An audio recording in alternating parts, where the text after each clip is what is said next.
Hey man, it's me, Kevin Smith. Welcome to the Growtent, everybody. You have found the best growing channel on YouTube, man. The place where we simplify the approach for you so everyone can learn how to grow. We make it so simple, even I can understand. So I'm going to listen and learn right now.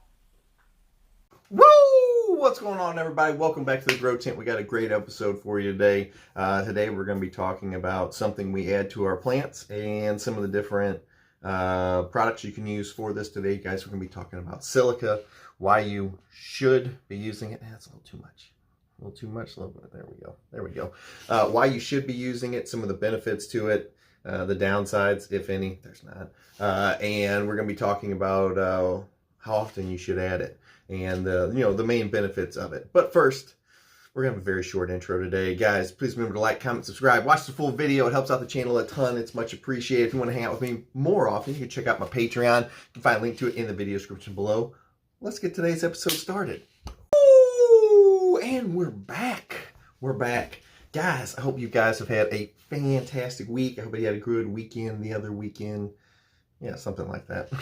All right, so as always, guys, if we get questions, whether it be in email form from our Patreons, in the comments below, anytime we get questions, I try to do videos on it, especially if I get a build-up. If I get a couple of questions a row on the same topic, you're definitely probably going to see, definitely and probably in the same sentence. That does, it kind of works, I guess. 60% of the time it works every time. But if I get a buildup of certain questions, you're probably going to see a video on it.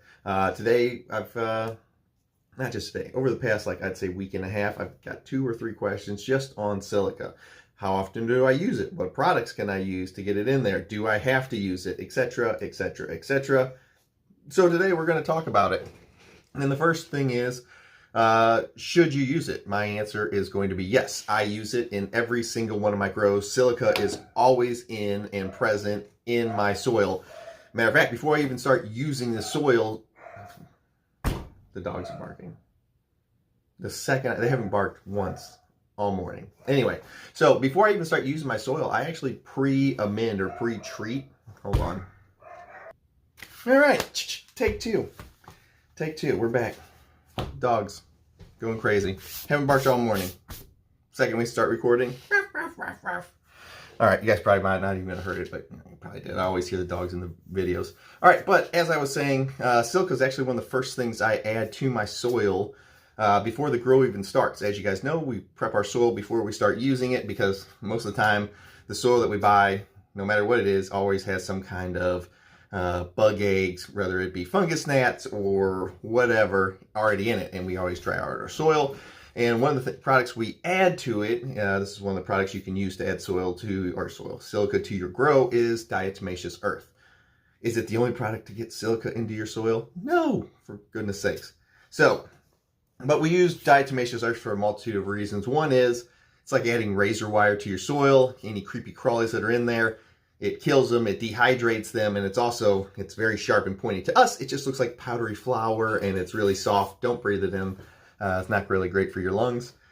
But the biggest thing is we add the silica before we even start using the soil. So the silica has a ton of healthy benefits for your plant. The main thing it does is it actually strengthens the cell walls of your plants. And it leads to a stronger, healthier plant. And the stronger your plant is, the thicker your stalks are, the more weight they can support. The more weight they support means the bigger bud you can grow. That is the main reason we add silica.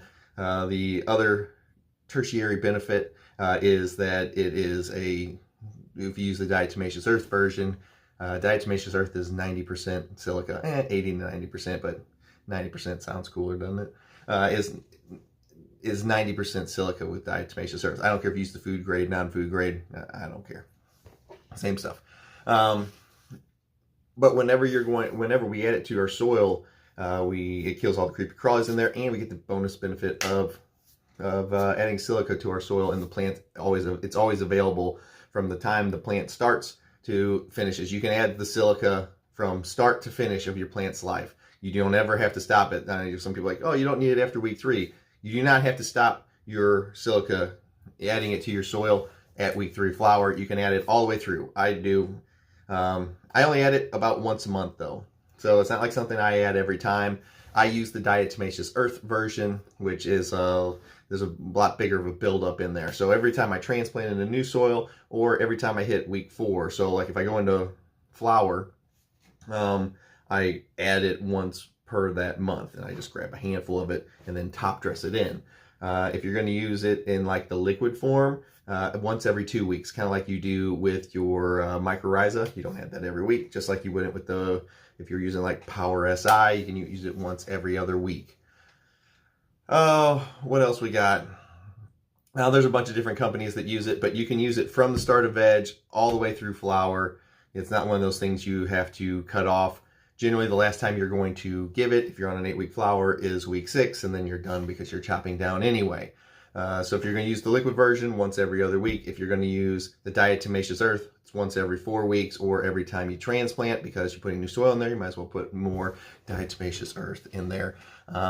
Whenever you're going to use the liquid version, you just use it as a soil drench. Whenever you were doing the diatomaceous earth version, you're just going to top dress it in. Just grab a handful of it, sprinkle it all around, and then just top dress it in the first top 2 inches.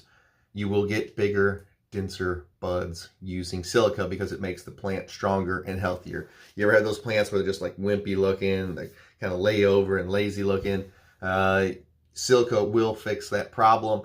I use it in every single one of my grows. It's probably one of, I don't even think it's a secret, but a lot of people that are in this industry, we all use silica. I don't know a single good grower that does not use some kind of silica to help increase the vitality, the health of their plants. I hope you guys have a fantastic rest of the week. Any other questions, always throw them down in the comments below.